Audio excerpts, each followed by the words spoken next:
Welcome to Learning with UNP. In this session of Business Intelligence with Power BI, we will learn about date table.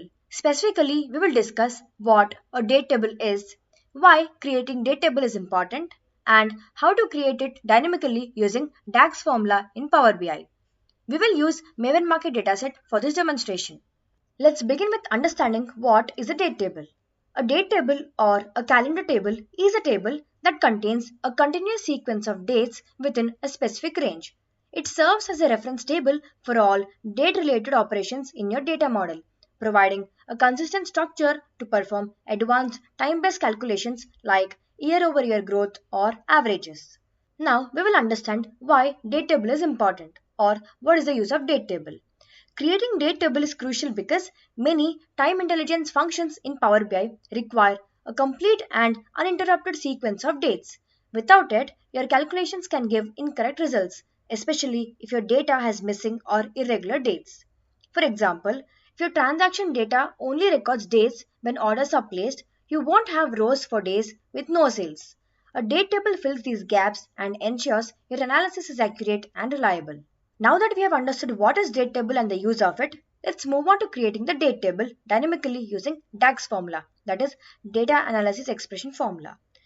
We will use a function called generate series for creating date table.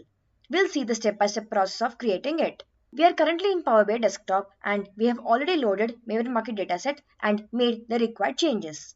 To the left side, we have an option called model view. Click on it and click on new table. A new table has been created. In the DAX formula bar, let's create date table using the DAX formula like this. Let's name our date table as date table only. Equals to, as I said, we'll use a function called generate series.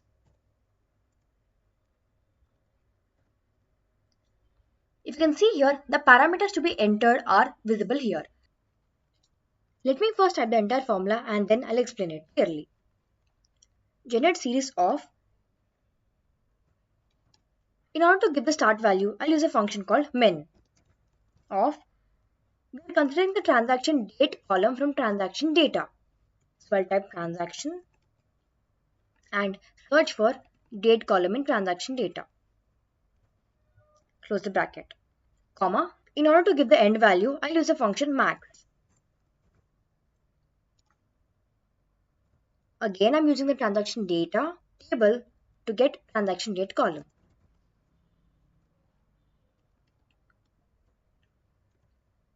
Close the bracket, comma. I'll increment the date by 1. Close the bracket, hit enter.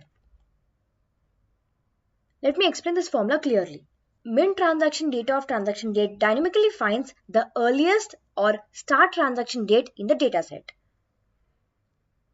And max transaction date dynamically finds the latest or the last transaction date in the dataset. And the increment value 1 means the function generates a continuous sequence of dates with 1 day between each row.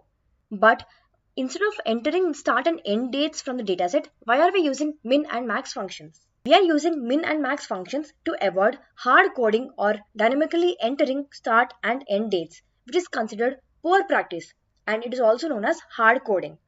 If the transaction data changes, for example, if a new transaction with a later date is added, this formula will automatically adjust. You don't need to manually edit the start or end dates, making the process more efficient and error-proof.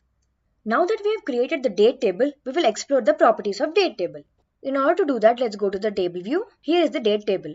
If you can see here, there are 729 rows and 729 distinct values. This means we can treat the date column in the date table as a primary key.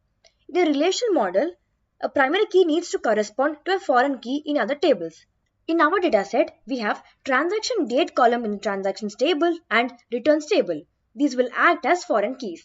Therefore, date table becomes a dimension table and transactions returns tables becomes fact tables. Now let's go to the model view to establish relationships between them.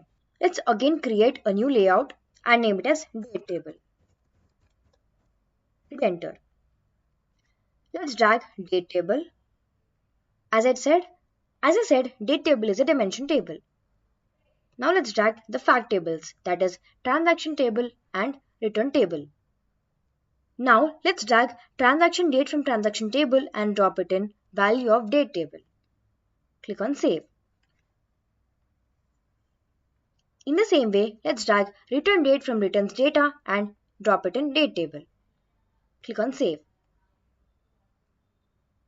As you can see here, the relationships have been created. Let's check in all tables layout. Everything is perfectly connected. This creates a logical connection between the tables, ensuring time-based analysis across your entire model. This is all about today's lecture. See you in the next lecture. Thank you.